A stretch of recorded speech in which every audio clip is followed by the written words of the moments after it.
नमस्कार साथियों, मैं आरजे आप सभी का स्वागत करता हूं आपके अपने यूट्यूब चैनल मेडिकोएल आरजे पर। आज हम जीआईटी सिस्टम में एक नई डिजीज़ के बारे में बात करने वाले हैं जिसका नाम है गैस्ट्राइटिस। जी हाँ, इससे पहले अपन पेप्टिक अल्सर और डंपिंग सिंड्रोम की बात कर चुके हैं, तो आज एक नई डिजीज़ के बारे में बात कर लेते हैं। आगे जाने से पहले आप सभी से रिक्वेस्ट है, यदि आप चैनल पर नए हो तो चैनल को सब्सक्राइब करें और अपने साथी दोस्तों के साथ सब चैनल को शेयर जरूर कर दें ताकि उनको भी इस कंटेंट का फ़ायदा मिल सके।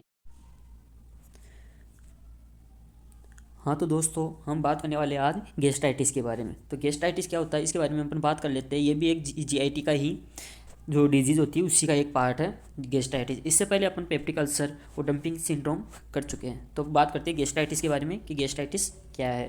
तो बात करते हैं इसकी। तो it is a inflammation of gastric mucosa और स्टोमक लाइनिंग। देखो, कहने का मतलब ये होता है कि अपने जो स्टोमक होता है, तो या ठीक है, या जीआईटी की बात करूँ मैं, तो उसके अंदर क्या जो अब स्टोमक में एचसीएल का सिक्रेशन होता है। किसका सिक्रेशन होता है? एचसीएल का। ठीक है, तो एचसीएल का सिक्रेशन होता है। इससे बचाव के लिए भी तो कुछ चीज़ बनी होगी अपनी बॉडी के अंदर, तो उसको बचाने में अपनी जो इनर लेयर होती है, इनर लेयर कौन सी होती है? Mucosa layer. ठीक है, इस म्यूकोसा लेयर की वजह से ही अपना जो स्टोमक है वो एसिड से बच पाता है। ठीक है, तो क्या होता है कि इस गैस्ट्राइटिस की कंडीशन के अंदर इन्फ्लामेशन आ जाता है। किसमें? गैस्ट्रिक म्यूकोसा या स्टोमक लाइनिंग के अंदर। जो स्टोमक की जो लाइनिंग होती है, जो एक कवच होता है, उसके अंदर सूजन सी आपको देखने को मिल सकती है, स्वेलिंग आपको देखने को मिल सकती है। ठीक है, इतनी बात आपको समझ में आई होगी। अब बात करें अपन इसमें आगे, देखो, one of the common stomach problem. ठीक है, ये कभी ना कभी आप भी इससे प्रभावित होंगे या फैमिली में कोई प्रभावित हुआ होगा। अभी अपन इसके साइन एंड सिम्टम्स देखेंगे, उससे आप ऑब्जर्व कर पाओगे कि आपने कभी ऐसा कोई डिजीज़ आपके आसपास इर्द गिर्द आई है क्या। ठीक है, अब बात कर लेते हैं अपन इसके टाइप्स के बारे में। ठीक है, तो टाइप्स के बारे में बात करें अपन, तो एक सीवियरिटी के आधार पर इसके दो टाइप्स अपन देख सकते हैं इसके। एक तो एक्यूट गैस्ट्राइटिस और एक क्रोनिक गैस्ट्राइटिस। ठीक है, एक्यूट गैस्ट्राइटिस और क्रोनिक गैस्ट्राइटिस, तो ये अपन को यहाँ पे देखने को मिल सकते हैं। एक्यूट गैस्ट्राइटिस और एक होता है क्रोनिक गैस्ट्राइटिस। ठीक है, अब बात करें अपन आगे। ये तो गए एक्यूट गैस्ट्राइटिस का मतलब होता है कि जो ये गैस्ट्राइटिस की कंडीशन है, ये लगभग आपको 6 वीक तक दिखाई देखने को मिलेगी। 6 वीक तक आपको देखने को मिल सकती है ये वाली कंडीशन। कौन सी कंडीशन? एक्यूट में। ठीक है, एक्यूट की बात करूँ मैं तो 6 वीक तक ये कंडीशन आपको देखने को मिल सकती है। क्रोनिक में क्या होता है? जब गैस्ट्राइटिस की प्रॉब्लम लंबे समय तक, लॉन्ग टर्म तक, मीन्स 6 वीक तक के बाद तक यदि आपकी ये कंडीशन बनी हुई है तो वो क्रोनिक गैस्ट्राइटिस की कैटेगरी में चला जाएगा। ठीक है, इसके बारे में अपन आगे और बात करेंगे कि क्या क्या इसके क्लिनिकल फीचर्स होते हैं। ठीक है, अब बात करूँ मैं एक और कैटेगरी के टाइप्स है इसके। एक तो होता है इरोसिव और दूसरा होता है नॉन इरोसिव गैस्ट्राइटिस। ठीक है, इरोसिव और नॉन इरोसिव गैस्ट्राइटिस। अब इसमें क्या होता है इसकी बात कर लेता हूँ मैं। तो देखो, एक बात की मैंने इरोसिव और दूसरा होता है नॉन इरोसिव। अब इसमें क्या होता है, इरोसिव में क्या होता है कि जो गैस्ट्राइटिस की प्रॉब्लम होती है उसमें ब्लीडिंग अपन को देखने को मिलती है। ठीक है, ब्लीडिंग अपन को देखने को मिल सकती है, अल्सर फॉर्मेशन अपन को देखने को मिल सकता है उसके अंदर। ठीक है, और जो नॉन इरोसिव होती है उसके अंदर कोई भी अल्सर, ब्रेक्स वगैरह, मतलब इनर लाइनिंग में कोई ब्रेक्स वगैरह नहीं होंगे, बस स्वेलिंग से आपको देखने को मिल सकती है। कोई ब्लीडिंग टाइप का कुछ दिखेगा नहीं आपको। इरोसिव में वो सब चीज़ें आपको देखने को मिल सकती है। अब अपन आगे चलते हैं अगली स्लाइड पे। तो देखो, रिस्क फैक्टर क्या क्या हो सकते हैं इसके। देखो, अपन इसमें 2 कैटेगरियाँ लेके चलेंगे, 2 प्रकार से लेके चलेंगे, कहने का मतलब। तो पहले एक्यूट के बारे में बात करेंगे और साथ फिर दूसरी कैटेगरी में उसमें क्रोनिक में अपन बात करते चलेंगे साथ के साथ। ठीक है, तो देखो इसमें अब क्या देखना है अपन को। एक्यूट गैस्ट्राइटिस के जो रिस्क फैक्टर हो सकते हैं जिनसे डिजीज गैस्ट्राइटिस की देखने को अपन को मिल सकती है। देखो, विद इन 6 वीक्स। एक्यूट का मतलब होता है कि 6 वीक के अंदर अंदर कोई डिजीज अपन को देखने को मिल रही है। ठीक है, इसमें क्या क्या रिस्क फैक्टर हो सकते हैं, किसकी वजह से क्या कोज हो सकते हैं जिनसे अपन को एक्यूट गैस्ट्राइटिस देखने को मिल सकता है। सबसे पहले इनटेक ऑफ कंटामिनेटेड फूड। देखो, कंटामिनेटेड फूड का यदि आप सेवन कर रहे हो, आप ले रहे हो लगातार कई टाइम से, तो आपको गैस्ट्राइटिस की प्रॉब्लम देखने को मिल सकती है। ओवर यूज ऑफ एस्पिरिन और NSAID ड्रग्स। NSAID की फुल फॉर्म में पहले भी बता चुका हूँ, एक बार और बता देता हूँ आपको यहाँ पे। नॉन स्टेरॉइडल एंटी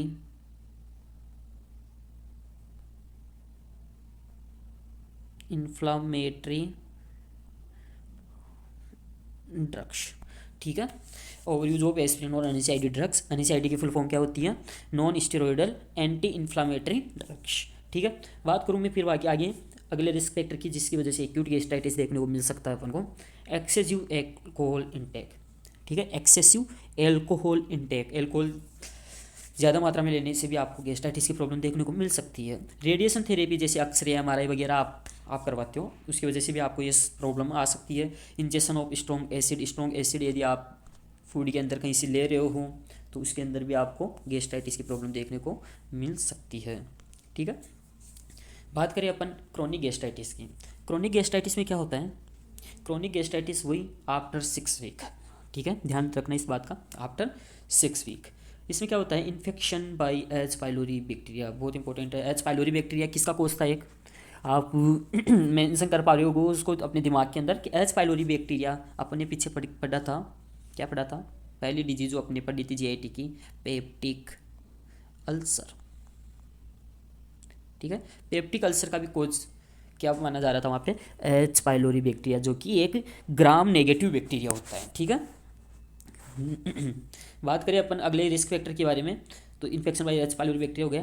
अगला होता है स्मोकिंग एंड एल्कोहलिज्म, जो कि एक्यूट गैस्ट्राइटिस का भी एक पार्ट माना जा सकता है। ठीक है, तो ये लंबे समय तक यदि आप स्मोकिंग एल्कोहलिज्म ले रहे हो तो ये जो एक्यूट वाली कंडीशन थी वो क्रोनिक में चेंज होने में ज़्यादा टाइम लगेगा नहीं। ठीक है, बात करूँ मैं अगले रिस्क फैक्टर की, reflux of intestinal content into stomach. जी हाँ, कि जो इंटेस्टाइनल में जो सिक्रेशंस आ रहे हैं, जो भी पेंक्रियाज के सिक्रेशंस है या स्टोमक के खुद के सिक्रेशंस जो इंटेस्टाइन में पहुंच रहे हैं, यदि वो उनका रिफ्लक्स हो जाए वापस स्टोमक की तरफ, ठीक है ना, यदि इंटेस्टाइन जो भी स्मॉल इंटेस्टाइन ड्यूडेनम वगैरह के जो भी सिक्रेशंस है वो वापस स्टोमक के अंदर, ठीक है ना, बैक फ्लो हो जाए, उनका स्टोमक की तरफ वापस पहुंच जाए, उसकी वजह से भी आपको गैस्ट्राइटिस की प्रॉब्लम देखने को मिल सकती है। ये वाला पॉइंट थोड़ा याद रखना, आगे अपन बात करेंगे इसके बारे में और कुछ मतलब चीज़ कनेक्ट करने की कोशिश करूंगा मैं, तो आपको याद दिलाऊंगा वहाँ पर, तब ये बात याद करना आप, reflux of intestinal content into stomach. तो इस ये कुछ कारण थे जिससे क्रोनिक गैस्ट्राइटिस की कंडीशन अपन को देखने को मिल सकती है। ठीक है, अब अपन बात करते हैं आगे जाके इसके क्लिनिकल फीचर्स के बारे में, वही कैटेगरी में बांट के करेंगे अपन, पहले एक्यूट के बारे में बात करेंगे फिर क्रोनिक के बारे में बात करेंगे। ठीक है, तो एक्यूट की बात करूँ कि क्या क्या आपको सिम्टम्स देखने को यहाँ पे मिल सकते हैं। तो सबसे पहले है एब्डोमिनल डिस्कम्फर्ट। देखो जीआईटी की जो डिजीज़ होती है उसमें ये कुछ जो सिम्टम्स होते हैं वो कॉमन होते हैं। ठीक है ना, तो ये चीज़ आप देख के चलो, यदि एग्जाम में बैठने के टाइम पर आपको यदि कुछ समझ ना आए कौन सी, तो इन चीज़ों को थोड़ा सा कनेक्ट करने की कोशिश करो कि कौन सी चीज़ें कॉमन हर डिजीज़ में देखने को मिल सकती है। एब्डोमिनल डिस्कम्फर्ट आपको देखने को मिल सकता है गैस्ट्राइटिस की कंडीशन में, हेडेक आपको देखने को मिल सकता है, नोजिया वोमिटिंग एक कॉमन सिम्टम्स है जो देख के आपको देखने को मिल सकता है। जीआईटी का एक कॉमन सिम्टम्स होता है एनोरेक्सिया। अब एनोरेक्सिया क्या होता है, एक नया शब्द है एनोरेक्सिया। ठीक है, तो एनोरेक्सिया की बात करूँ मैं, तो एनोरेक्सिया क्या होता है, एनोरेक्सिया का मतलब होता है लॉस ऑफ एपेटाइट। ठीक है ना, लॉस ऑफ एपेटाइट, इसका मतलब होता है कि भूख में कमी हो जाना। ठीक है ना, भूख नहीं लगती, फिर एनोरेक्सिया की कंडीशन होती है। अपने ये कॉमन सिम्टम्स अपन को देखने को मिलेगा, अगली डिजीज़ में अपन बात करते रहेंगे इसके बारे में लगातार। तो एनोरेक्सिया का मतलब होता है भूख में कमी हो जाना, लॉस ऑफ एपेटाइट। अगली बात करूँ मैं, अगला जो क्लिनिकल फीचर है एक्यूट गैस्ट्राइटिस में अपन को देखने को मिल सकता है हिकअपिंग। हिकअपिंग मतलब हिचकी आना। ठीक है ना, बार बार खाने के दौरान या खाने के बाद भी अपन को लगातार हिचकियाँ आती रहती है, हिचकियाँ आती रहती है। ठीक है ना, देखिए हिचकी आना एक कॉमन सिम्टम्स होता है, कोई नॉर्मल है, लेकिन यदि लगातार आपको हिकअपिंग देखने को मिल रही है तो वो एक्यूट गैस्ट्राइटिस का एक सिम्टम हो सकता है। ठीक है, बात करें अपन क्रोनिक गैस्ट्राइटिस के सिम्टम्स की, क्रोनिक गैस्ट्राइटिस में कुछ सिम्टम्स सेम से दिखेंगे, क्योंकि एक समय बाद में एक्यूट ही क्रोनिक में चेंज होता अपन को दिखाई देता है। ठीक है, तो इसमें क्या देखने को मिल सकता है अपन को, देखो इसमें सबसे पहले अपन को वही चीज़ देखने को मिले एनोरेक्सिया। एनोरेक्सिया मतलब लॉस ऑफ एपेटाइट। बात करूँ मैं, नोजिया वोमिटिंग अपन को यहाँ पे देखने को मिल सकती है। ठीक है, तो नोजिया वोमिटिंग एक कॉमन सिम्टम्स होता है जो क्रोनिक गैस्ट्राइटिस में भी अपन को देखने को मिल सकता है। बेल्चिंग की कंडीशन अपन को यहाँ पे देखने को मिल सकता है। बेल्चिंग का मतलब क्या होता है, बेल्चिंग का मतलब होता है कि लगातार आपको डकारें आ रही है। ठीक है ना, डकारें यदि लगातार आ रही है वो गैस्ट्राइटिस की वजह से आपको देखने को मिल सकती है। क्रोनिक वाली कंडीशन में ये चीज़ आने लग जाती है। Pyrosis after eating. पायरोसिस का मतलब क्या होता है, पायरोसिस का मतलब होता है, याद रखिए मेडिकल टर्मिनोलॉजी है कुछ, पायरोसिस का मतलब होता है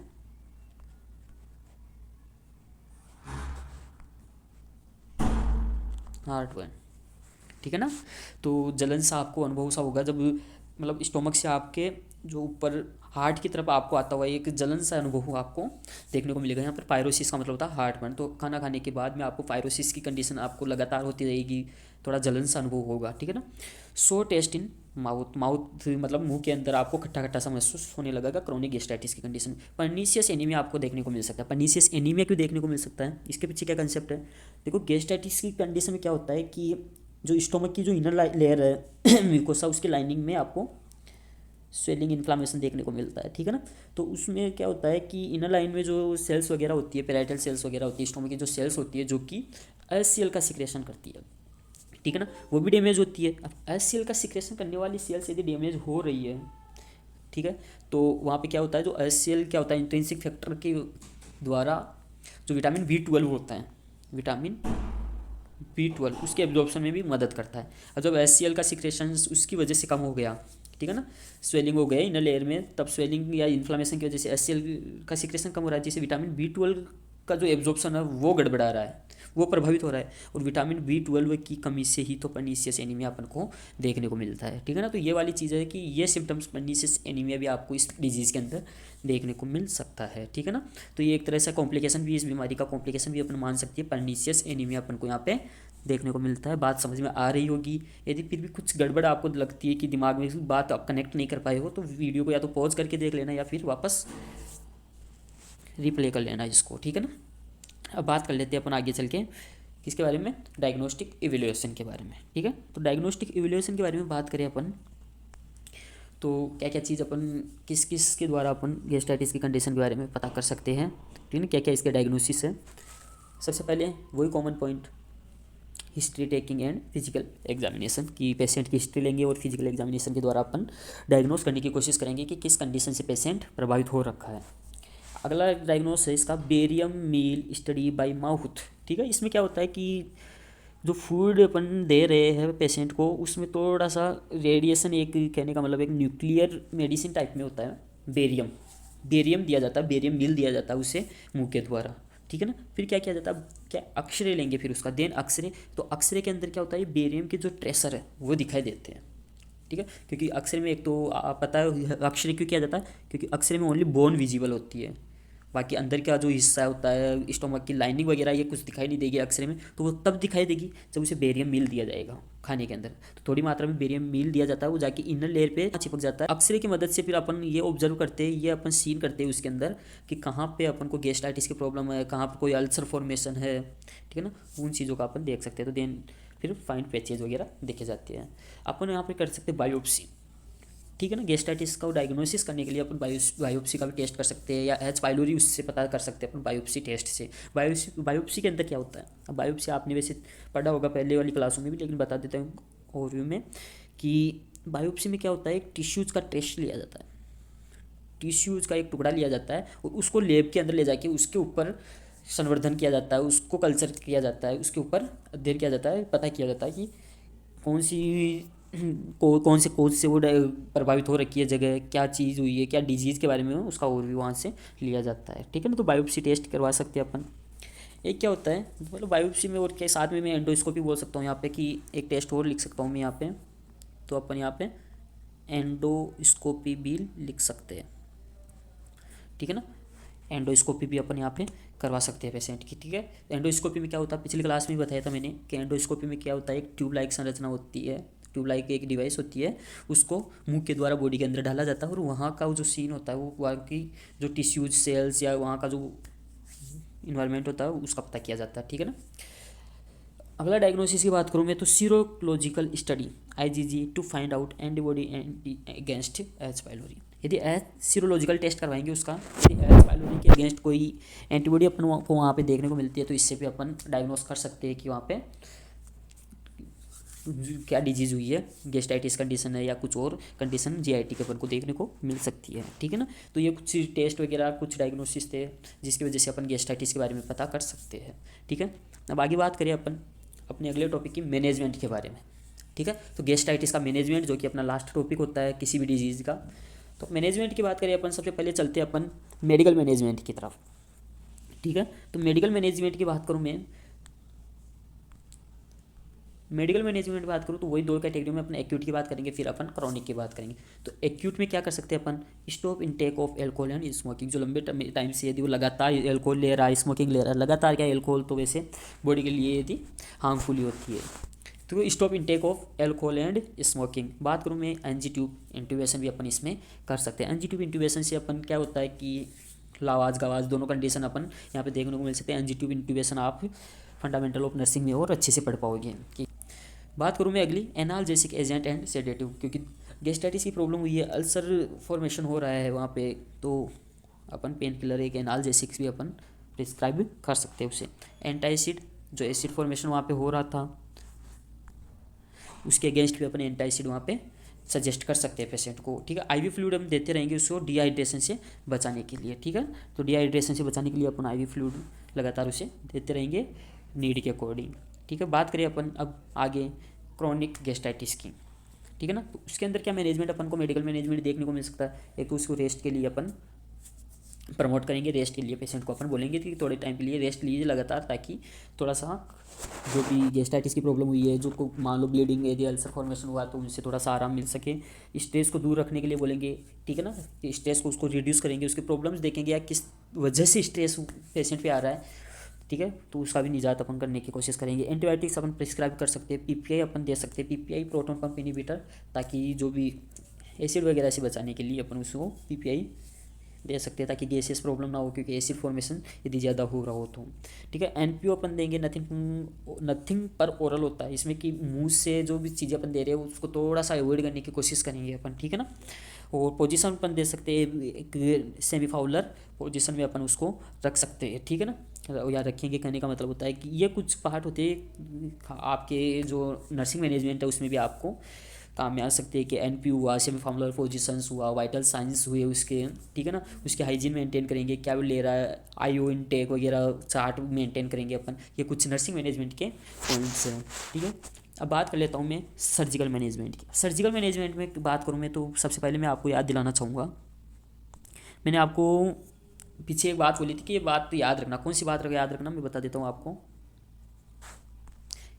मैंने बोला था ये वाली चीज़, देखो इसमें मैंने बोला था कि ये वाली बात याद रखना आप, ये वाली reflux of intestinal content into stomach, ये एक क्या था कोज है ना, कि इसकी वजह से भी अपन को गैस्ट्राइटिस की प्रॉब्लम देखने को मिल सकती है, कि इंटेस्टाइनल जो कंटेंट है वो स्टोमक के अंदर जा रहा है। ठीक है, तो अब इसी को मद्देनजर रखते हुए इसको कनेक्ट कर रहा हूँ मैं सर्जिकल मैनेजमेंट से। सर्जिकल मैनेजमेंट में क्या देखने को मिला अपन को, सर्जिकल मैनेजमेंट में देखो सर्जरी करेंगे अपन, कौन सी सर्जरी, लाइक गैस्ट्रोजेजुनोस्टोमी। मैंने पेप्टिक अल्सर में एक कंडीशन पढ़ाई थी आपको। ठीक है ना, गैस्ट्रोजेजुनोस्टोमी जिसे बिलरोथ सेकंड भी अपन बोल रहे थे वहाँ पे। तो बिलरोथ सेकंड में क्या होता था, देखो गैस्ट्रोजेजुनोस्टोमी नाम से क्लियर है वैसे, गैस्ट्रो मतलब स्टोमक। ठीक है ना, तो स्टोमक और जो इंटेस्टाइन का पार्ट है जेजुनम, उन दोनों का एनास्टोमोसिस कर दिया जाता है। ठीक है ना, दोनों का ठीक है, तो ये चीज़ देखने को मिलेगी अभी गैस्ट्रोजेजुनोस्टोमी। ठीक है, तो इसमें क्या होता है, जब देखो मैं बता देता हूँ एक खाली स्लाइड लेके, देखो इसमें क्या देखने को मिलता है। देखो जैसे ये स्टोमक को आपका, ठीक है, ये स्टोमक हुआ, तो इसमें क्या हो जाता है कि जो स्टोमक होता है अपना, स्टोमक होता है ये वाला पार्ट स्टोमक होता है। ठीक है, तो स्टोमक का जो लास्ट वाला पार्ट है उसको यहाँ से काट दिया जाता है। तो जेजुनोस्टोमी का मतलब यही होता है कि जो गैस्ट्रोक पार्ट है, जो स्टोमक पार्ट है, उसके लास्ट वाले पार्ट को भी हटा दिया जाता है, और जो इंटेस्टाइन है उसके शुरुआती पार्ट को हटा के जो गैस्ट्रिक रीजन है उसको डायरेक्टली जेजुनम से जोड़ दिया जाता है। ठीक है ना, तो ये वाला इसका कंसेप्ट होता है। उसका नाम मैंने एक नाम जो जैसे बोला ही था, पेप्टिक अल्सर में भी अपने पढ़ा था, बिलरोथ सेकेंड, और बिलरोथ फर्स्ट क्या था, गैस्ट्रो ड्यूडेनोस्टोमी। ठीक है ना, तो ये वाली चीज़ याद रखना आप, कि अब ये कर क्यों रहे हैं अपन, मैंने इसीलिए वो चीज़ याद दिलवाई थी आपको पीछे, जो रिस्क फैक्टर में पढ़ा था कि इंटेस्टाइनल जो कंटेंट है वो स्टोमक में रिफ्लक्स हो रहा है, उनका जो बैक फ्लो हो रहा है। ठीक है ना, तो इंटेस्टाइनल सिक्रेशंस को गैस्ट्रिक रीजन में जाने से रोकने के लिए क्या करते हैं, गैस्ट्रिक रीजन को ही डायरेक्टली जेजुनम से कनेक्ट करके जो डेडुनम या का जो स्मॉल इंटेस्टाइन का जो शुरुआती पार्ट है उसको हटा दिया जाता है, ताकि इस प्रॉब्लम से बचा जा सके, कोई भी कंटेंट वापस लौट के उसमें ना जा पाए। ठीक है ना, तो ये वाली चीज़ अपन यहाँ पे कर सकते हैं। ठीक है, ये बात समझ में आई होगी, आपको नहीं आई तो एक बार वापस कनेक्ट करने की कोशिश करना, वापस इसको वीडियो को पीछे करके देख लेना आप एक बार। ठीक है ना, फिर भी कोई डाउट होता है तो आप कमेंट बॉक्स में हमें बता सकते हो, कोशिश करूँगा उसका डाउट आपको डायरेक्टली क्लियर कर दूँ वहीं पर, और फिर भी नहीं हो पाएगा आप जो कॉन्टैक्ट नंबर होते हैं मेरे व्हाट्सएप पे आप कर सकते हो। ठीक है, कोशिश करूँगा आपका डाउट संतुष्टि के साथ क्लियर हुआ आपका। ठीक है, तो यही आपकी यहीं की जो गेस्टाइटिस की क्लास है वो यहीं पर अपन ख़त्म करते हैं आज। अब अगली डिजीज़ के बारे में बात करेंगे अपन अगली वीडियो के अंदर। तो इसी तरीके से आप अपना सपोर्ट बनाए रखिए हमारे साथ। ठीक है, तो यदि आप चैनल पर नए हो तो चैनल को तो सब्सक्राइब ज़रूर कर देना और अपने साथी दोस्तों के साथ शेयर कर दिया करो। ठीक है, तो चैनल को ज़रूर सब्सक्राइब कर देना, ये तो एक तरह से रिक्वेस्ट टाइप में है हमारी। तो इसी के लिए हम देखो वीडियो कंटेंट ला रहे हैं।